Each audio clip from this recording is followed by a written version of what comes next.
وما أعلنت أنت المقدم وأنت المؤخر لا إله إلا أنت. زاد بعض الرواة ولا حول ولا قوة إلا بالله. متفق عليه. سبحانه وتعالى تدل مولد توود سيد حمد يتد ينتري يجول أن لا من محمد صلى الله عليه وسلم ومنول يمدن سبو يرمد يجول صحابة بن فو وجول إدن دنانغال جوكو بدينك بجوكو نوكا yo Allah jokki en kan dina o tabintina e hoore makka o ƴettita e nder makka allahumma amin walli fiiɗo ndo yo Allah yurmige yurminamo himo jokki himo soggana en makuji nelaɗo ɗi o maaki fi du'aji ɗin e ma ɗum ko nelaɗo du'ortono kon konguɗi ɗi nelaɗo sallllahu alayhi wa alihi wa sallam du'orayno ɗin oɗo hadis kanko watti wulure 450 ko Abdullah ibn Abbas woni ko fillimo la weltanamo kanko e ben makko e sahaba ɓen fof wattidege maɓɓe أن رسول الله صلى الله عليه وسلم كان يقول تبتي وند نلادو الله ولات نكو هم ماكا إنو إندر دعاء مكودي وماكا اللهم الله كو أن الله لك أسلمت كو أم جبلني كو أم جلدني كو أم لفتي كو أم يعني إسلام استسلام كو جبل قول يتا يعني لب داند inna ko waɗɗawo mi jaɓi ko ammi julɗani mi jebbilani wabi ka amantu ko ammi gomɗini kadi ko ammi hooli ko an woni bajjo ko an woni nafowo ko an woni lorrowo wa alayka tawakkaltu ko e ma kadi mi yowiti ko e hoore ma mi yowiti ko e ma mi fawi haajuji an ɗin fof andeji an ɗin fof ma paare an nden fof ko e ma mi yowi ko an huntantanmi haajuji an ɗi ko an dandatanmi ko an okkortanmi wa ilayka anabtu ko kama kadi mi rutti ko e ma mi woni yiltitade wa bika khasamtu ko sabu ma mi dukidete simi haɓida e yimɓen ko fiima sabu nam mo waɗi ko welatama ko hara e welatala min kadi mi dartoto mo yeddima hara men haɓi wa ilayka hakamtu ko kama kadi mi ñaawinoto ko ñaawore ma nde nden mi jaɓi si mi haɓidi e goɗɗo ko sharia ma on ko on mi ñaawinoto e muɗum ɗum ɗo fof ko mantugol Allah qirritanomo wonde ko kanko woni fof ko kanko ka makko hana jebbilede ɗoftare hattunde ko kanko gonɗinte ko e makko yowete ko ka makko ruttete mo haɓiday yo haɓudu fi makko kanko Allah mo ñaawinoto yo ñaawino sariyaji makko ɗin Allah ɗum ɗo fof ko mantugol Allah jarnugol mo yo no hino torare nden ɗo o wi fawfirli yaafolan noon ma gaddamtu komi ardini kon e bakkatuji ɗi mi wanno law wama akhartu e komi sakkintinni kon bakkatuji ɗi mi sakkitoto wadde ɗin kadi yaafoɗaaɗi wama asrartu komi suuɗi bakkatuji mi suuɗi mi waɗi min tun gooto annda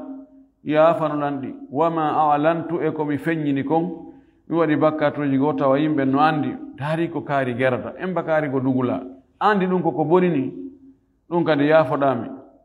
sabu ɗum fof no woodi neɗɗo waɗa e ɗiɗo fof goɗɗi goo ko law o wannoɗi goɗɗi goo ko sakkitode ka sakkitode o watta ɗi goɗɗi ko suuɗaɗi ɗin ɓuri ɗuuɗude goɗɗi ko feññinaɗi antal muqaddimu ko an woni ardinowo on so a naɓiri yeeso goɗɗo yiltitirta ɓaawo wa antal muakhir ko an kadi woni sakkintinnowo ina naɓira yeeso julɓe en gomɗinɓe ɓen moƴƴuɓe ɓe yowitiɓe e ma ɓen hiɗa leetina nennira irtira ɓaawo yedduɓe ma ɓen fof ko an la ilaha illa anta reweteɗo e hoore goonga ala si wona an yoga e fillotoɓe hadis on ɓe ɓeydoyingol konngol ɗo wala hawla wala quwwata illa billah wala hawla feere ala wala quwwata doole ala illa billahi sina immorde ko Allah ko si Allah okki doole si doole heɓo muttafaqun alayh no fotta e sellugol o hadisi ɗo o attori mantugol Allah jarna Allah o sakkitori ɗum o lombi toragol Allah ngol hakkunde ɗon hadis heɗɗo on kanko watti wulure 450 e go'o وعن عائشة إتاما من عائشة رضي الله عنها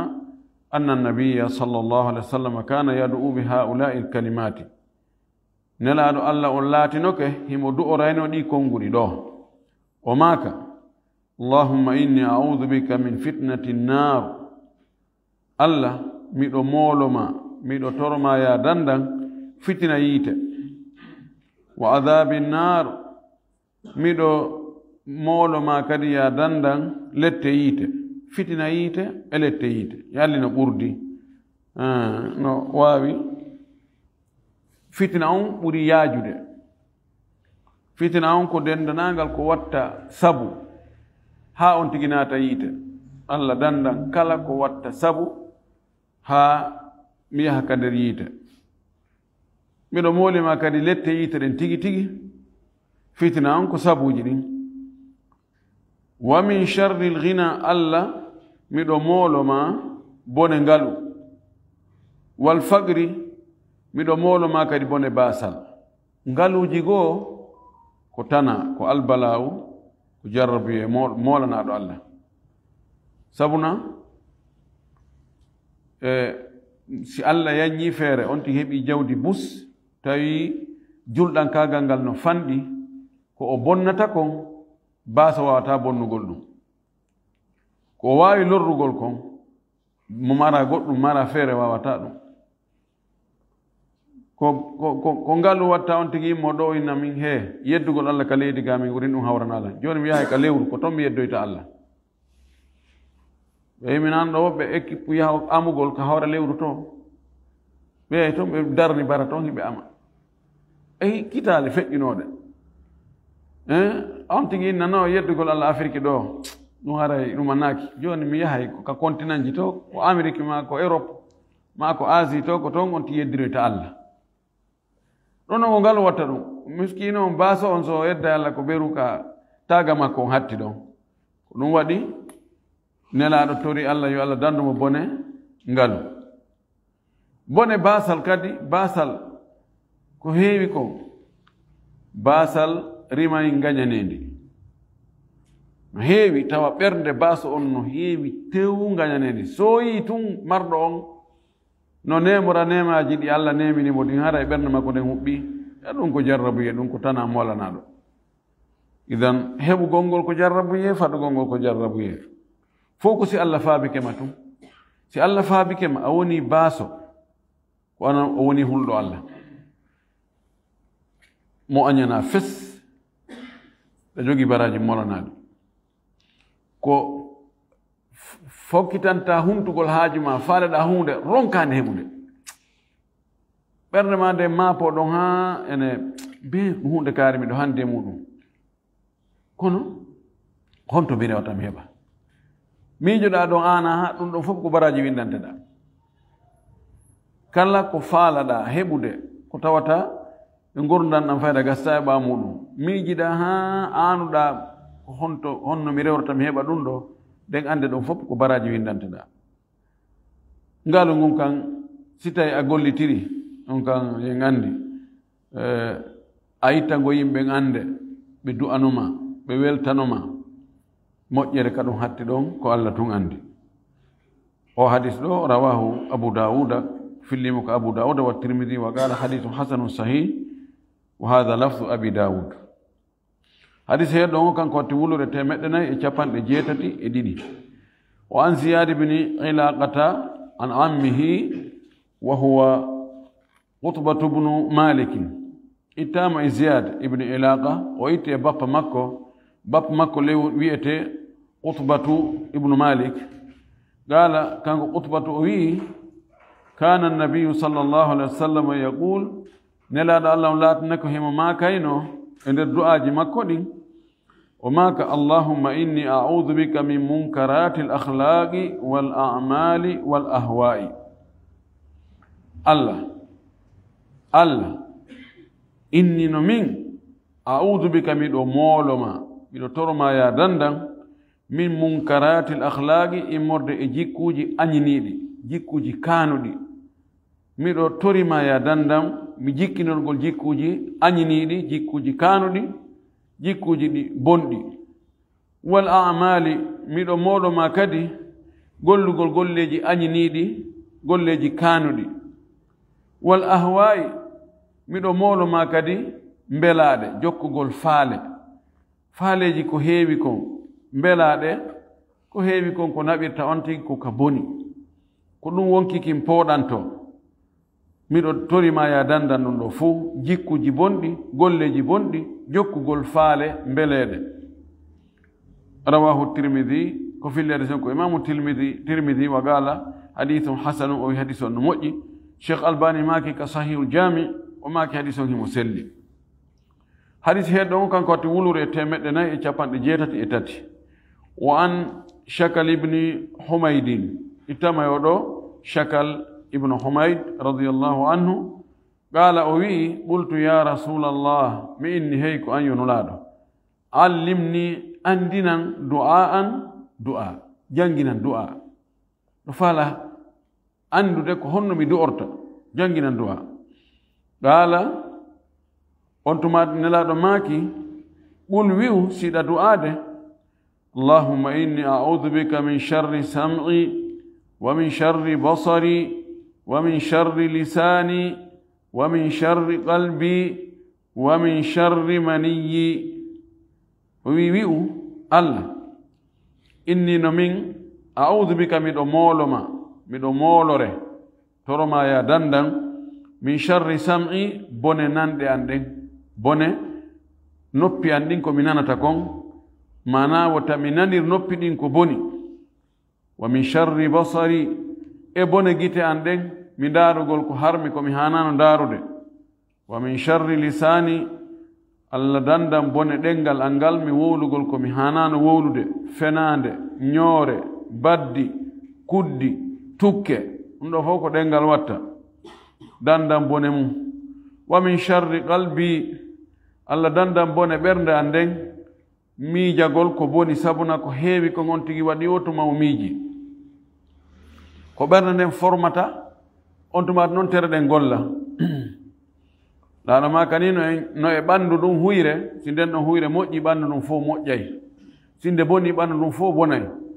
o maaki nden huyre ɗon woni ɓernde nden dandan bone ɓernde an nden wa min sharri maniyyi dandan kadi bone maniyyu an on ko faandi ɗo bone tuuba makko mban faaleji dakumitagol allah dandan mi dakumitagol kami hanano dakumitade rawahu abu daoud ko filli hadis on ko abu daoud wa tirmidhi wa qala hadithun hasanun o wi hadis on no moƴƴi cheikh albani ma ka sahihul jami hadis on himo selli ɗon boneji neɗɗo ɗin ko iwrata kaka tere makko si allah dandi aden bone ɗe tere makko ɗo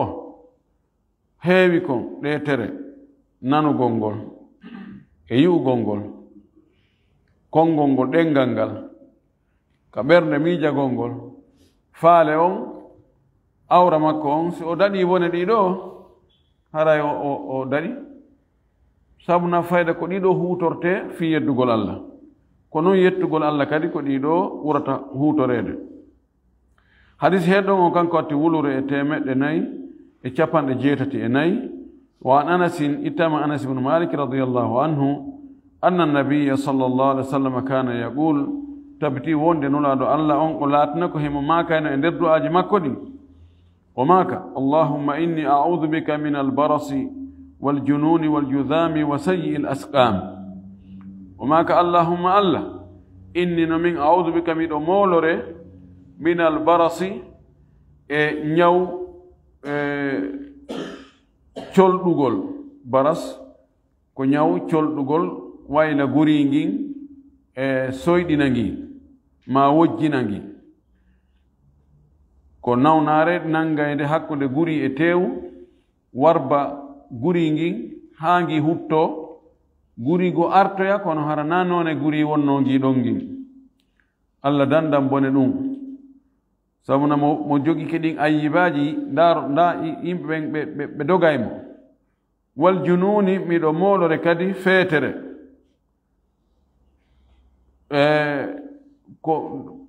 ko hitti e neɗɗo ko nema ɓurɗo hittude e neɗɗo si feƴƴi gomɗingol ala ko allah neminita goɗɗo ko hitti hewti hakkil ko neɗɗo mari kon e nemaji fuu ɓaawo wongol julɗo ala ko hewti hakkil ko waɗi ko lutti kon fuu on tigi no ronka heɓude teral ngal o huwondire so wona hakkil ko feetoro tun woni wiyetake awa ɗum ɗo e jonne feetoro on o gollana e ɗum ɗo bunɗo no woodi ko halfinte o golla boofojo men mbobojo men taƴa jungojo men kono feetuɗo on awa ɗum ɗo en halfinan ɗo feetuɗo on o waɗna en ɗum ɗon ala donc ɗum wasila sallah sallam mooli ɗum ɗo allah dandan feetere wal judami allah dandan bone ɗama jam judam ko ñaw nangayɗo waɗa kolli ɗin ka juuɗe ka koyɗi taƴa wona sabu ha neɗɗo wona dangujo ñabbeli andanoɗi law wa sayyil asqami allah miɗo moolore ko boni kon e ñabbeli bonɗi ɗin fuu tigi tigi on ko ɗon woni ko mooɓinir kon wa sayyil asqam ɓayɗi ɗo fof ko asqamu sayya ɗo fof ko ñabbeli bonɗi allah dandan bone ñabbeli bonɗi ɗin fuu hadis on ko fillimo ko Abu Dawuda o fillorimo tugorde sellunde Cheikh Al-Albani rahmatullahi alayhi o maka sahihul jami hadis on himo selli hadis heɗɗo on kanko watti wulure e 485 wan Abi Hurairata radiyallahu anhu itama Abu Hurairah yo Allah weltanomo qala o wi kana rasulullahi sallallahu alaihi wasallam yaqul nelaɗo Allah latnoke himo makayno kadi yoga e du'aji makko ɗin o maka allahumma inni a'udhu bika min al-ju'i allah miɗo moolore heege dandan heege fa innahu no heege bi'sa daji'u boni waalodugol e heege hay si ko ñalorma no muusi naafiri si ko jemma heege ittay hersa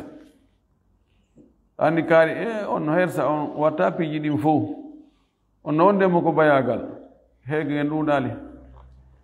si woni balɗe ɗiɗi fayda o ñaamali kala wo no o gerdata ha o ñaama haray mo wakkili haray ni wiki hande kadi hara hersa ala si heege ngen tiiɗi defa on tigi waɗugol ko tawata si wona heege o wattano ɗum Allah dandu en heege wa a'udhu bika o Allah miɗo mawlo ma min al-khiyanati immorde e janfa fa innaha no janfa bi'satil bitanatu boni ko sooma ko suuɗa bitana ko mara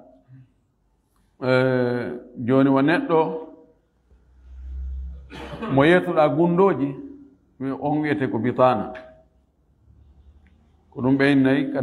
ko du'artelan ɓen allahumma arsuquhu bitanatan hasanatan tadulluhu ala alkhayri wa tu'inuhu alayhi allah arsuku lanɗo on gundodirteɓe yeeteteɓe gundo hara ko moƴƴuɓe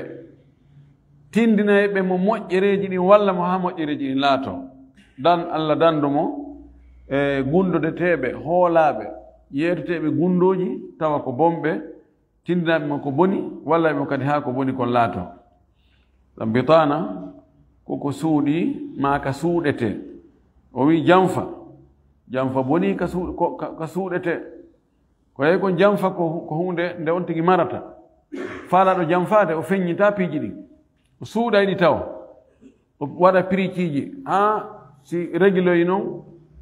mo o janfi o yanoyi e janfa makko kan o hucca o jala kaari minen andi no min réguliri ɗum minen régulimo o wi allah dandu neɗɗo wonde janfotoɗo mo woni janfotoɗo haray allah faalaka mo wallahu la yuhibbul kha'inina allah yiɗa janfotoɓe few kala noon e janfa mo neɗɗo janfori goɗɗo e hoore tooñe woni o janfimo ka jawdi makko o janfimo ka ɓeygure makko o janfimo ka teddungal makko no o janforimo wo yo andudo kanko allah subhanahu wa ta'ala aray o faalaka janfotoɓe ɓen few rawahu abu dauda bi isnadin sahih ko filli hadise on ko abu dauda fillol mo togorde sellude Cheikh Albani makka Sahihul Jami hadis on no selli hadis he ɗon kanko watti wulude 486 وعن علي إتام علي رضي الله عنه أن مكاتبا جاءه أري مكة وندو يسوتي تاده مكاتب ko jiyaɗo halduɗo e jeyɗo ɗum on wonde yo yoɓu coggu yo rinɗu ɓe halda noon o landomo joni nafala rinɗugol haɗa fi rinɗugol ma ngol fof a yoɓay ha sabakari kono nande wotere joni daaru ko honno wata yoɓirde ɗin senduɗi ko par lewru ma ko yontere ma ko hitande no ɓuriran maw innen onni fi rinɗugol ma ngol ko 1,10,000,000 jonno ndaaru ko honno heɓirtaɗi seeɗa o enna gasi joni mi waɗira lewru be lewru mi adday 500,000 annun ko lebbinogay ɗum ɗon wiyete peccu be ko najmu wiyete nujum o fuɗɗo yoɓude on ɗon ko wiyete on ɗon jiyaɗo ko wiyete ko mukatab al mukatab ko wonɗo e sottitade wonɗo e yoɓirde seeɗa fi yo hetto joni noon ali goɗɗo ari ka makko fuɗɗiɗo sottitagol hetta hoore mum fagala o wi ali inni ajistu an kitabati fa ainni mi ronki fi sottitagol ngol pecce luttuɗe ɗen mi ronku heɓde kam heɓa ɗe joni wallan yoɓanami seeɗa falama hettade qala ali wi'i ala wa allimuka kalimatin allamanihinna rasulullahi sallallahu alaihi wasallam ene accatami andine mi jangina ɗo konguɗi ɗin ko nelaɗo janginnomi ɗi si ñamande teddi e hoore aden law kana alayka mithlu jabalin daynan addahu llahu anka hara no e hoorema embere fello ñamale wonɗe e hoore maɗa no fota e pelle sa jangi on ɗin konguɗi ɗon allah yoɓante allah wallete ha heɓa ko yoɓira a oɗo janginani oɗo haadi samanamde andi ñamale no fawi yimɓe ɓuy woɓɓe goo ɓe ronku woɓɓe goo sali ɗo ko ronkuɓe ɓen oɗo du'a waɗana si wonti ronku amma saliɗo onno kanko salani hoore makko ali wimo ɓul wi'u allahumma kfini bi halalika an haramik wa aghnini bi fadlika amman siwaka du'a mo juuta wi allahumma allah ikfini yona bi halalika dagiɗi maɗi an haramika ga e harmuɗi maɗi allah waɗnami yondinora arsike ma ko arsikuɗami hara koko dagi kon hara ɗum ɗon yonanmi hara mi feƴƴali ko harmi kon mi feƴƴanali ko harmi kon wa aghnini allah alɗiniran bi fadlika e ɓural mangal amman siwaka ga e ko wonama an allah waɗu hara ko an tun ɓural mangal hara ko ngal mi hattata hara ɗum ɗon yonilam hara ɗum ɗon alɗinilam hara na mi feƴƴano e goɗɗo goo hara wona an mi wullito e goɗɗo goo harana an oɗo hadis ani ɗum ɗo na ko metti fi allahumma kfini bi halalika an haramik wa aghnini bi fadlika amman siwaka on tigi jokka ɗum o du'ora ɗum ɗon o suɓa wagtuji fewno ka du'a ɓurta jabade ɗon kata tabal jemma sakkitingal si ngal naati si onti no hoori ɓatto ka huntoto ɗon esi o gayni huntade hakkude noddinandu e darnandu si ndiyanno saaƴude ma si on tigi ko setejo on tigi jokka ɗum ɗon inchallahu allah alɗinaymo rawahu tirmidi fillere ko imamu tirmidi wa qala o wi hadithun hasanun hadith on no moƴƴi cheikhul albani rahmatullahi alayhi ka silsila al ahadith sahiha o maaki hadith on himo selli hadith heɗɗon on ko on ɗon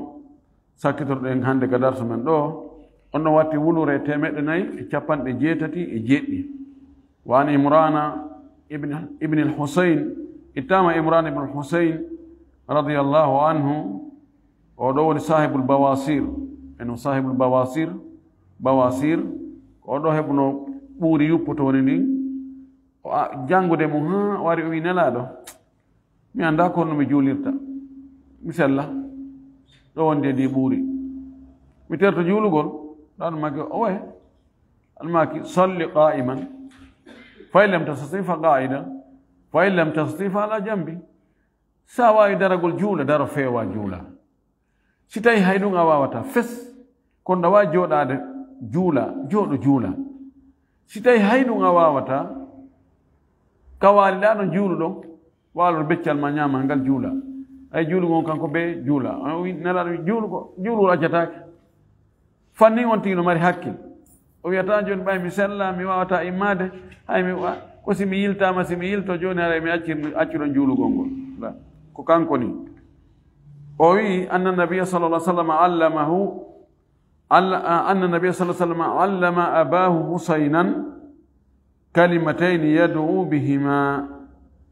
kanko imran o inni tabiti wonde nulaɗo sallallahu alaihi wasallam jangini bem makko kanko imran wiyeteɗo husayn on ko imran ibnu al-husayn musad no itte alife lama inne imran ibnu husaynin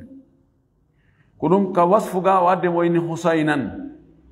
sinano ko al-husayna nelaɗo jangini ben imran wiyeteɗo husayni on konnguri ɗiɗi himo du'oraɗi ɗin konnguri ɗiɗi woni honɗum allahumma alhimni rushdi wa aidni min sharri nafsi ɗiɗo jumlaji ɗiɗi ani o ɓuri konnguri ɗiɗi ko ɓaytu arabu jumla ɗuuro ɗo no wiye ɓeyna kalima yewtere juutde no wiye kadi kalima atuni kalima uridu an ulqiya kalima fala yewtude on ɗo konngol nawigol to siminni joni muhammad haɗani konngol kono no andana ɗum okkelan konngol ɓen joni mi hokkima konngol gotol pette inna alhamdulillah accirni joni no wiye konngol hara ko faanda ko buyi no wiye konngol hara ko faala ko jumla mana ko jumlaji ɗiɗi allahumma alhimni rushdi allah longinan peewal angal ilham ko hawrindinnede tawa kon tigi wowlata kon koko haani wowlugol kon ko o watta kon koko haani wadde kon allah longinan peewal angal hawrindinan e peewal angal wa aidni min sharri nafsi allah dandan bone wonki anki ki wonduɗen e muɗum sooriki ka ɓanndu men ɗo ki no jogii tanaji no jogii boneji sina allah dandi on ti ko ki watta ha on tinato e ka yiide sabuna kala ko ki ɗomani kala ko ki muuya ki meeya ko heewi kon koko lorrata joom makki jono hombo dandete bone ki wonkima ko taguɗo ki on ƴeyɗo ki on allah ɗon waɗi toro allah moƴƴine allah dande bone ki wonkima sabuna sikki bambiti ki murtirima hunde ko wawɗala koya jokkuki yimɓe ɓen fof ana fima o daari ko woni e gerde o kan hersata o kan hulata allah o kan ni o anda ko hakkunde ɓe o woni kono on andi ngaadi jowiri si a ɗowde ndi joni ɓoggol ngol ayati fiitande ɓoggol ngol ka fuuto mi huma e ka fuutorde am huma ɓoggol ngol ka fuutorde am fiwotandi fuutolam si ndi bambiti tawi joni noon ɓoggol ngol sortatako ndi rewnete hoore kaaƴe e hoore julle e hoore ɗuma ndi warimo kono ala ko wawi wonki ko noon wayi sikki bambiti ki murti on tigi waɗa e piiji yimɓe ɓe hinna est ce que o feetali kaari waɗa hunde kaari kono o ala ko wawi joni noon ko hombo dandete bone ki ko allah subahanahu wa taala ko ɗum waɗi nelaɗo jangini Husayn yo toro Allah ɗiɗo allahumma alhimni rushdi wa aidni min sharri nafsi. Hadith on ko Imam Tirmidhi on ko fillimo o wi hadith on hino selli. Sheikh Al-Albani ka Da'iful Jami kanko mo yitani hadith on ella o wi hadith on tugorde nden ella no ton kono konngol ngol du'a on no sellike ɓe inna da'ifun sanadan sahih matnan matno no selli ko pellete ɗon ɗo no hani torrede Allah allahumma alhimni rushdi wa aidni min sharri nafsi kono tugorde nden wona on no addiri ɗon noon kanko Imamu Tirmidhi hadis on wona o tugorde makko nde na sellude hadis on no konguɗi no ari hadisaji goɗɗi goo selluɗi kono ko e nder hadisaji juutuɗi ɗi konguɗi ɗo no ari nder toon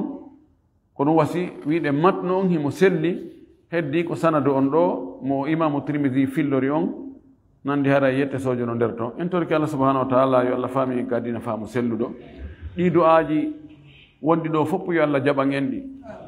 en torki Allah ko du'otoɗen kon ko torɗen kon fopp yo Allah jaɓu ko mooliɗen mo kon fopp yo Allah dandu en ko toriɗen mo hiɗen faala kon fof yo Allah okkoɗen tawa nafa en ka aduna ga kadi nafa en ka lahara wa akhiru da'wana an alhamdulillahi rabbil alamin wa sallallahu wa sallam wa baraka ala nabiyyihi al-amin. Wa alaikum salam.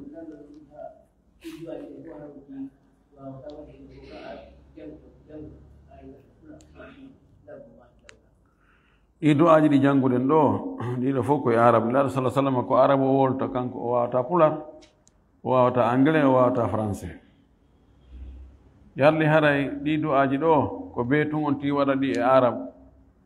ka mo wawi wattude ɗi e ɗengal makko ngal mo wawi wattude ɗengal makko ngal madama na nder julde farilla woni mo wawi wattude ɗengal makko ngal o du'ora kono etagol wawa ka arabe watta batte no nelaɗo makirno no nette ko ɗum ɓuri moƴƴude ɗum kan sikki ala kono noon Allah no nana pular no nana français no nana anglais no nana dutch ko kanko tagi haalaji ɗin fof hay hunde ala ko suuɗotomo ko toroɗamo o inchallah si tawi charte ji ɗin timmi o jaɓay kono noon e wattugol batte nelaɗo on tigi ɗum ɗon ala ko fotata torki Allah yo Allah moƴƴinan alhaaliji men ɗi nam alay yamal ko faala alanda o magari men o masala wono tama ko joni e sellata ko goɗɗo tamo e hunde moƴƴi jinejirade ono sima misal to ono goɗɗo yaɗo ono saare o yetta fayde hayre o yetta batte ko tamete ɓe ɗum ɗo ko tawano fayde mettaki joni on ɗiɗi watata morde may haray piƴi fare fayde ko memoniɓe sima woni ɗon haray batte ayrala ɗimmide muɗum te woni no sellata ko ɗeyɗo tago longa o piɓa ko ɓerde makko tan ndiyanda woni lotode longal ɗon ko ɗan ɗo tan ɗo ko woni namudude salliji noon ara salli gaake ɗo tan ɗo nagira salli nani landal makko ngal ɗo si tawi neɗɗo yahi e nokkure ka tawata leydi ke Allah yeeri ndin mani leydi ndi Allah tagini ndi jillaka hay hunde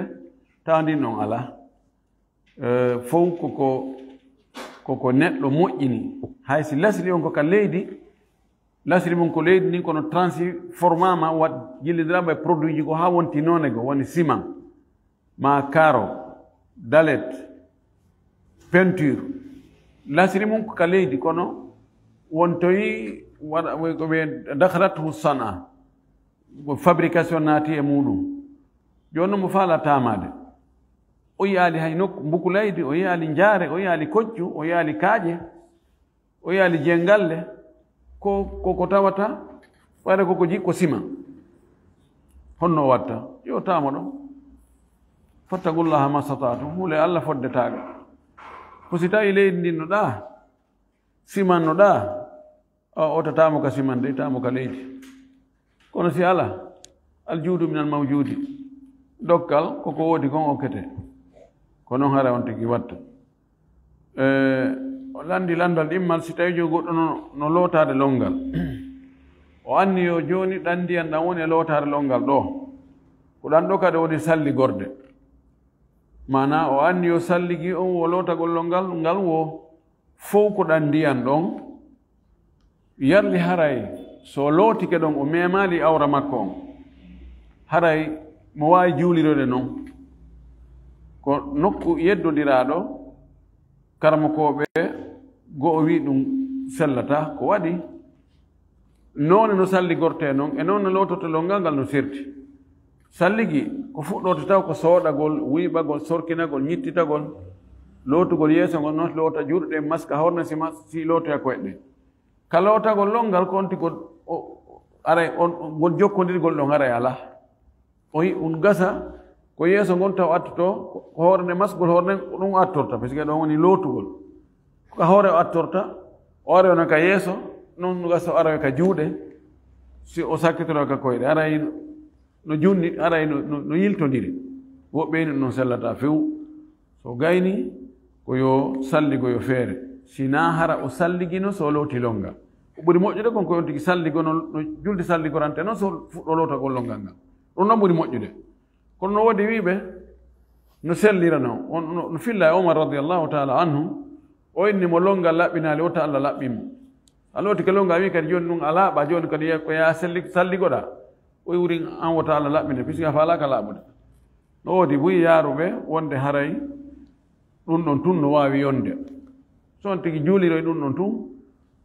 en wiyay no gas julde nden haray bonaali kono ko ɓuri moƴƴude yo tigi salligo kadi ɓaawo lootagol longal ngal si o salliganoki aɗa longal ngal fii yo heɓu salligi waɗaɗo tartibe jokkodirɗo no haaniri noon en torki allah no hawringe sawaba wa akhiru dawana alhamdulillahi rabbil alamin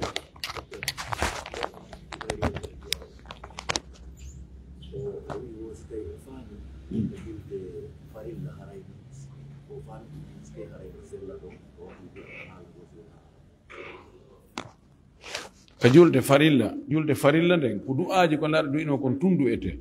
almaki inna hadihi sala la yasru fiha shay'un min kalami nnas maki nde julde ɗo gasta e mayre toon hay hunde e haalaji yimɓe ɓe ka naafe on tino wawi du'orde haala mum kan kono ka julde farilla on tigi du'orta haala makko kan ko beru du'aji arɗi ɗin e nokkuji ka du'ete ton ko ɗum noon on tigi du'orta ɗum ɗum woni ko haani kon billahi tawfiq